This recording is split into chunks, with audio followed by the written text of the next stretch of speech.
Auteur d'un très bon début de saison et également d'une très bonne prestation face au Stade Brestois qui s'est terminé par 1-0 du côté du PSG, Presnel Kimpembe s'est illustré par une action assez particulière qui aurait pu et selon moi aurait dû lui valoir un carton rouge et à la suite duquel il s'est blessé gravement, plus d'1 mois, auquel il va donc rater le prochain match de Maccabi Haïfa, il va aussi rater les rencontres face à Lyon, Nice, et donc plus d'1 mois de blessure. Il va également rater les rencontres avec les Bleus, et on va s'interroger sur une question, comment le PSG peut jouer sans Kimpembe, sachant qu'on n'a pas réussi à recruter de nouveaux défenseurs centrales, que donc c'est assez compliqué, et que il va falloir trouver des solutions, vu que notre défense est une défense à 3. Alors avant que cette vidéo commence, déjà j'aimerais vous remercier pour l'investissement donné sur cette chaîne, qui se développe bien, donc je vous invite à partager cette vidéo, à liker si elle vous plaît et à vous abonner si vous voulez voir plus de contenu de ma part. On peut commencer. Alors donc, je vais vite revenir sur le match très rapidement, mais le Stade Brestois face au PSG, ça a terminé par 1-0. Une très très bonne première période, vraiment, c'était excellent, il y avait du beau jeu. Il y avait Messi qui a été l'auteur de plusieurs caviars pour Neymar. Mbappé s'est également bien illustré, ça a été vraiment un bon début de match, avec plusieurs actions qui auraient pu donner des buts, notamment une action de Neymar, enfin en gros caviar de Messi comme d'habitude, un peu passe lobé pour Neymar, c'est à 2 doigts d'être hors jeu et ça finit hors jeu, mais le but était somptueux, c'est dommage, il refait la même une deuxième fois, il l'a refait et puis finalement il y a but. C'est un très très très beau début de rencontre et vraiment c'était très agréable à voir, on voyait que le PSG poussait, Brest était compact mais en même temps on sentait qu'il y avait des trous, bon en même temps c'est logique. Il n'y a pas le même budget, on va pas en attendre autant. Mais finalement, ça a tenu. Ils ont été très solides, notamment leur ligne défensive qui ne bougeait pas. Elle était très très bien alignée, vraiment. Il y a eu beaucoup de hors-jeu. Et notamment, quand on regarde sur Neymar, on voit qu'il n'y a pas eu de décalage entre les défenseurs. Et ça a permis de leur faire tenir un très bon rythme. Vraiment, je les félicite pour ça. En deuxième période, le match se tasse un peu. On voit que le PSG joue un peu moins bien. Il y a plus de trous des deux côtés. Le rythme ralentit. Il y a des remplacements. Alors bon, c'est normal qu'il y ait des remplacements. Et ils étaient plutôt bons, mais on voit que Etiquité est un peu moins bon quand même, on va pas se mentir. Également l'arrivée de Sarabia, en fait il fait sortir Mbappé et il fait sortir Neymar, forcément ces deux sorties ça réduit vraiment le bloc et la qualité offensive. À côté on a Messi qui ralentit très très sévèrement après la 65e, 70e, donc on s'est retrouvé sur une attaque beaucoup moins bonne. Défensivement c'était correct, d'ailleurs on s'est pas pris de but, on n'a pas été inquiété, mais dans un match où de toute façon tu ultra domines, en réalité ce qui joue c'est essentiellement la qualité offensive, un peu moins la qualité défensive. Mais justement, on en vient à la qualité défensive. Presnel Kimpembe. Presnel Kimpembe était l'auteur d'un très bon début de saison. Marquinhos trop attentiste et Sergio Ramos souvent en retard et beaucoup de fautes. Enfin, il manque un peu de qualité, même si dans ce match, attention, il a fait beaucoup de montées et il a été très présent dans le jeu. C'était excellent. Mais en tout cas, Kimpembe, très bon.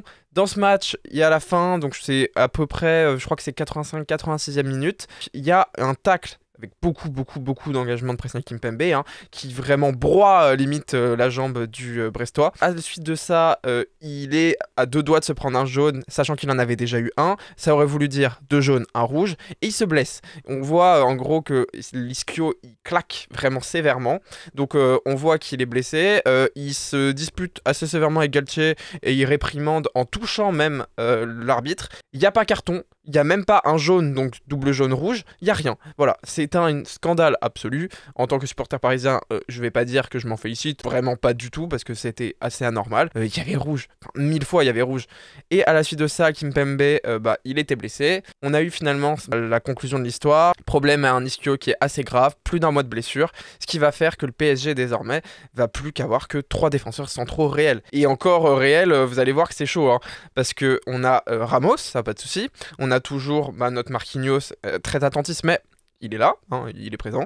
On a Danilo Pereira qui franchement est somptueux. Je m'attendais vraiment pas à ça de la part de Pereira, sachant que les premières saisons étaient vraiment plus difficiles. Sous Pochettino, il est monté en puissance. On pensait qu'il baisserait en régime et en fait c'est encore plus haut. Là avec Galtier, il est vraiment excellent dans sa tâche de défenseur. Il est peut-être même meilleur que Marquinhos cette saison, donc c'est vraiment fou. Mais bon, en tout cas, c'est vraiment bien de l'avoir et ça nous permet de nous dire qu'on a Danilo Pereira.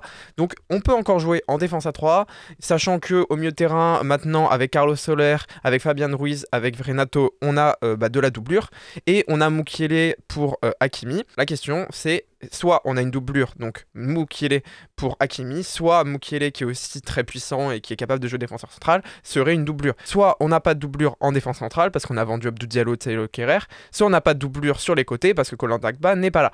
Donc en gros, on se retrouve dans une situation qui est vraiment complexe avec un manque total de doublure, et s'il y a une blessure en plus, c'est mort. C'est mort, et là on va quand même avoir un enchaînement de gros matchs, je vous en ai parlé. 2 matchs de Ligue des Champions, Nice-Lyon, c'est quand même des cas d'or. Bon, Nice un petit peu moins en ce moment, mais ça reste quand même des grandes équipes, et le risque va vraiment être chaud, c'est-à-dire que là, tous les 3-4 jours, ça joue. Il y a la trêve internationale, certes de 2 semaines, mais pour autant, vu la gravité de la blessure de Kimpembe, bah la trêve, elle sert à rien, et va falloir faire attention à ça, parce que on n'est pas non plus à l'abri qu'un Marquinhos ou un Danilo Pereira se blessent, avec leur section internationale. On n'est pas à l'abri que Sergio Ramos, qui est quand même très âgé désormais, se pète musculairement, parce que la saison dernière, on se rappelle qu'il a presque pas joué. Là, cette saison, c'est bien meilleur, mais il y a un vrai risque sur ce plan. 2 solutions possibles, et ce sera la conclusion de la vidéo. Soit le PSG rejoue à 4, avec plus de milieux, donc 3 milieux, et dans ce poste, bah, on a de quoi faire. Vitinha, Verratti, Carlos Soler, Fabian Ruiz, Renato, c'est excellent. Et en défense, on aura une doublure, donc Danilo Pereira, avec une charnière. À gauche, Nuno Mendes, à droite, Hakimi, et les 2 défenseurs centraux, Marquinhos, Ramos. Ça fait bien le taf. En attendant, je pense qu'il y aura de la densité. C'est la solution limite que je préférais. Après, on voit que ça joue quand même assez bien à 3 défenseurs. La question, c'est est-ce que ça jouerait vraiment mal à 4? Bah, c'est possible, parce qu'Hakimi et Nuno Mendes sont des vrais pistons, et le fait de les retirer, bah, finalement, ils seront peut-être moins bons, ils devront faire plus de tâches défensives, et c'est risqué. La dernière solution, c'est de prendre le risque. Voilà, on va jouer à 3, et puis on prie pour qu'il n'y ait pas de blessés. Merci, j'espère que vous avez apprécié la vidéo. N'hésitez pas à la partager, à liker, à vous abonner. Salut!